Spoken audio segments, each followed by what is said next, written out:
샬롬. 오늘 은혜 받은 자의 사명은 로마서 1장부터 3장이며 이 시간에는 2장 12절부터 16절로 은혜를 나누겠습니다.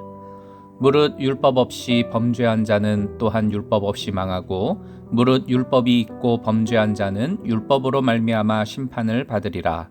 하나님 앞에서는 율법을 듣는 자가 의인이 아니요 오직 율법을 행하는 자라야 의롭다 하심을 얻으리니 율법 없는 이방인이 본성으로 율법의 일을 행할 때에는 이 사람은 율법이 없어도 자기가 자기에게 율법이 되나니 이런 이들은 그 양심이 증거가 되어 그 생각들이 서로 혹은 고발하며 혹은 변명하여 그 마음에 새긴 율법의 행위를 나타내느니라. 곧 나의 복음에 이른 바와 같이 하나님이 예수 그리스도로 말미암아 사람들의 은밀한 것을 심판하시는 그 날이라. 아멘. 율법은 하나님께서 출애굽을 한 당시 시내산에서 모세를 통해 이스라엘 백성에게 주었던 10가지 계명, 즉 10계명을 말합니다. 그리고 이 10계명을 세분화시켜서 총 613개로 구성이 되어 있어요. 이 613개는 크게 두 가지로 분류됩니다. 하라 라고 하는 명령과 하지 말아라 라고 하는 금령이죠. 율법에서 하라 명령했는데 하지 않으면 죄가 되는 것이고 율법에서 하지 말아라 금령했는데 했다면 죄가 되는 것입니다. 이처럼 유대인들은 율법에서 규명한 하라 하고 하지 말라라고를 실천하면서 죄의 유무를 따지고 그에 따라 심판을 받기도 하고 했습니다. 또한 훗날 하나님께서도 사람들을 심판하실 때에는 이 율법을 기준으로 하여 행하시리라 믿고 있었죠. 그러면 여러분 한번 생각해 볼까요? 율법은 출애굽한 이후에 시내산에서 주어진 것이죠. 그리고 누구에게 주었습니까? 모세를 통해서 이스라엘 백성들, 즉 유대인들에게 주었던 것입니다. 그러면 출애굽 이전에는 율법이 없었을 텐데 율법 없던 시절은 하나님이 사람을 어떻게 심판하셨을까요? 또 율법이 생겨났지만 유대인에게만 주셨는데 그럼 유대인 아닌 나머지 사람들은 어떻게 하나님이 심판을 하셨을까요? 율법이 아예 없던 시절이나 있어도 율법을 소유하지 않은 유대인 아닌 나머지 사람들은 그럼 다 심판받고 구원받지 못하게 되는 걸까요? 유대인들은 그렇다고 생각했습니다. 율법을 가진 자기들만 구원받고 나머지는 다 심판받아 멸망받게 될 불의한 자들이라 여겼던 거지요. 12절을 현대어 성경으로 보면 뜻이 명확해집니다. 제가 읽어드릴게요. 하나님께서는 어떠한 죄라도 벌하십니다. 이방인들이 죄를 범했을 때도 하나님께서는 그들을 벌하셨습니다.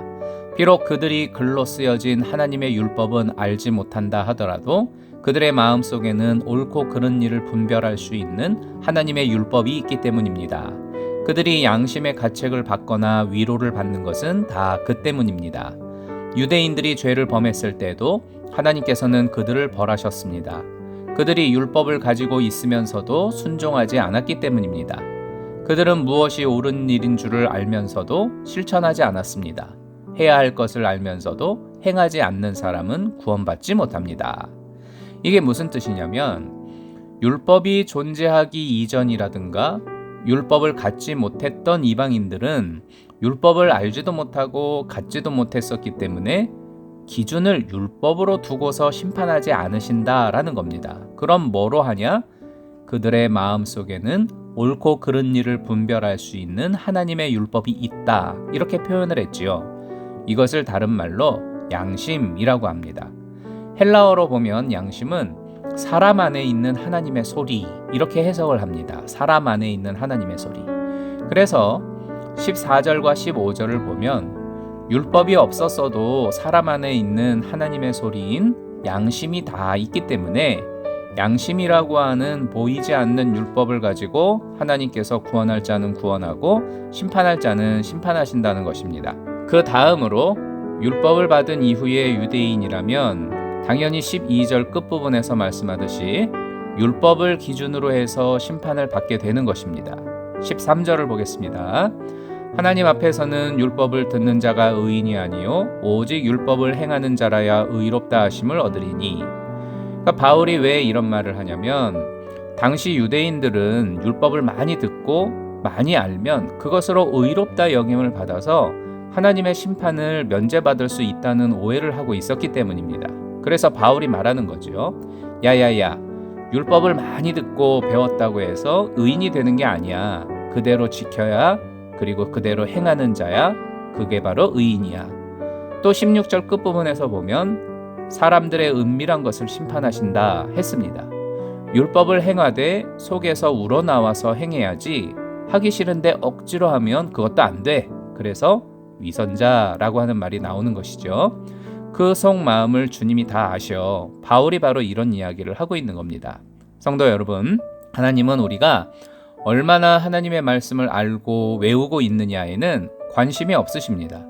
하나를 알아도 그 하나를 그대로 실천하되 기쁨으로, 감사함으로, 순종함의 마음으로 행할 때에 하나님이 기뻐하십니다. 하나님은 우리의 선악간에 행한 모든 것을 아시고 우리의 은밀한 모든 것들까지도 헤아리시는 분이십니다. 그러한 하나님 앞에서 부끄러움이 없도록 살아가는 모든 성도님들이 되시기를 주님의 이름으로 축복합니다.